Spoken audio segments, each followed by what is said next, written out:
Hi there, I'm Brianna Packen with A Distinctive Style magazine. We're here with the ladies from Post Black. Today I have with me Regina Taylor, Mickey Grant, Carmen DeLavallade.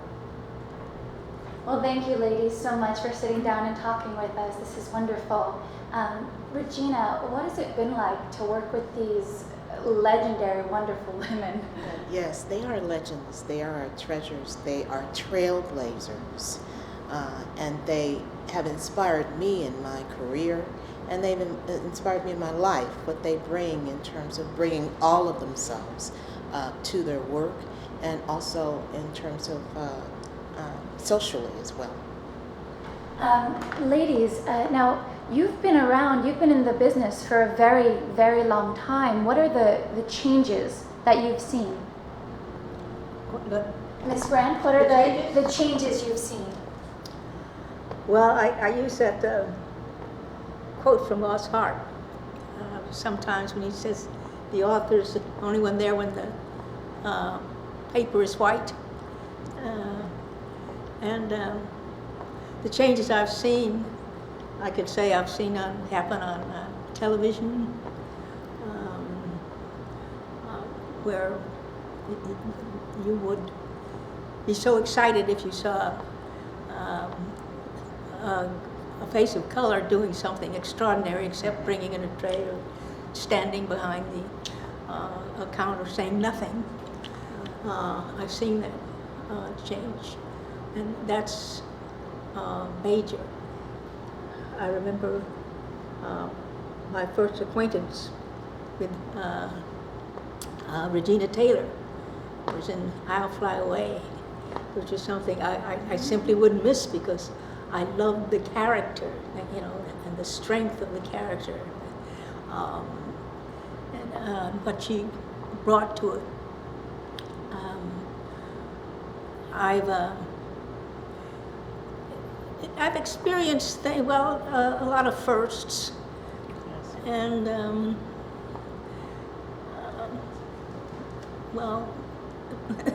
when you go through, I can go through talking about even the commercial scene, handling commercials, and I've seen it we still don't have enough on Broadway in terms of directors and writers. It's very, very scarce. You can count them on one hand. And of course, the person I worked with, Vinette Carroll, who was the first woman to be nominated, first black woman to be nominated for the Tony, who was quite an extraordinary person, and extraordinary talent. And I owe her a great deal because we did a great deal of work together. But we're still looking for a lot more to happen in terms of Broadway. In terms of you can count the choreographers and certainly the directors on less than one hand. And thank goodness for the other outlets.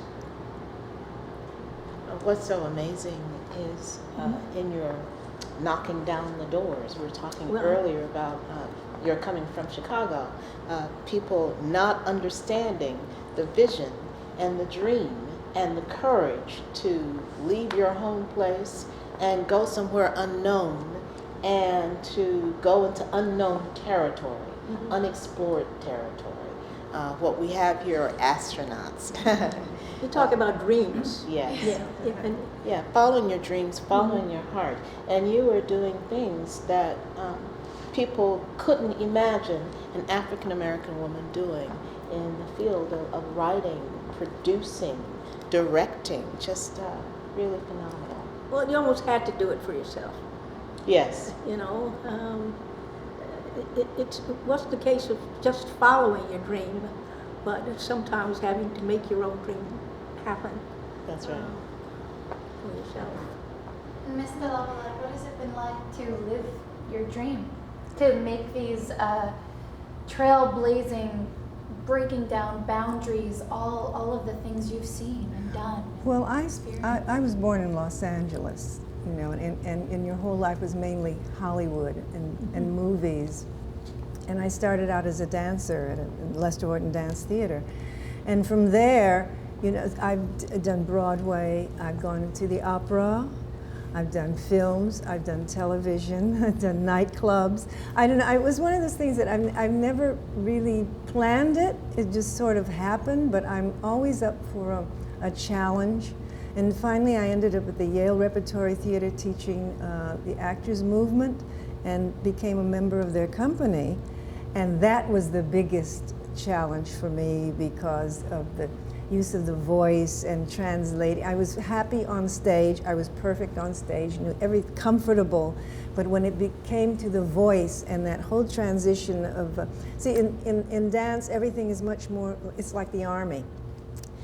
And it's very compartmentalized, everything is absolutely perfection, and I found with the acting that there's a freedom that we don't necessarily, well, you have and you haven't in the dance. It's a little different world, but I found it helped me when I went back to my dancing because I still move. Let's put it that way, not dancing, but move and combine the acting and movement quite a bit now. But it's like working on this role of Pearl. And I thank Regina for this because it helps me to let go, you know. And I keep going back into that dance world of regimentation, you see, and you can't make mistakes. And I love actors for that because if they make a mistake, they just stay in the character and they just keep going, you see. So I have lots and lots more to learn. And I have seen, as far as the mix and to see the mixture of people now. When I was coming up, you couldn't dance with mixed. Couldn't do that in any place. Or you could only be a dancer, you could only be a singer, you could only be an actor or whatever, a musician. You never combined, ever, ever, ever. It was verboten. It was considered bad taste, or you would look, you know, if you dare cross the line, people would, you know, wouldn't take you seriously. But now it's wonderful. You know, you could, yes, and you can, you know, yes, and you can, you know, the kids and they're all, everything's beginning to mesh, and I find that very exciting. You know, you can agree or not agree with some things, but it's really lovely to see the young people all mixed together and work together. Yes, there's a lot to do. I would like to see more writers and directors, so that because there's lots more to tell, and the freedom to tell it. When I started, my first show, I was a singer who could move. Yeah, because singers were singers, yeah. Dancers were dancers, actors, yeah. You know. And I've always said, and it's true, that dancers are the most disciplined performers in the theater. And that's true. You come in the morning and they're already there, stretching, and preparing, and well, you almost have to. You know, there's no out on that. So I've always admired that about the discipline. Regina, what made you make the transition? You're among many things, an author, a very established playwright, and you started out as an actress, or? I started out as a writer. I've always written since I was a child. I write children's books. And it was my mother sitting down with me with pencil and crayons and construction paper and creating these stories that were from my perspective, an African American child. It was, I think, the greatest gift that she gave me was the empowerment to know that you can create your own world. And it is your imagination. Nothing stops you, nothing limits you. The only limit that you have is the limits of your own imagination. So it's been a wonderful life to be able to expand on that thought with acting, with writing, with directing, with all these different creative forms, and to have the opportunities that these ladies know are very hard earned. And so it's with great pleasure that I work with them, that I come as writer-director, but also a person who has learned so much from each of you in this process. And it really is about the process of the work, how you handle the work, but also how you handle life. This piece, Post-Black, asks a question about the relevancy of the color of one's skin in today's society. And there is a generation that feels that being Black has no relevance at this moment in time. There are arguments to be had about that. But certainly from the perspective of Pearl, who is 110 years old, she carries that history, this long history, that in this moment of confronting this post-Black generation, she has to summon her past and look at her present and then look ahead to the future. It is this song, this voice that comes from her about continuing on and what that looks like. Well, thank you very much, ladies. Regina Taylor, Mickey Grant, and Carmen DeLavallade. We really appreciate your time. You're welcome.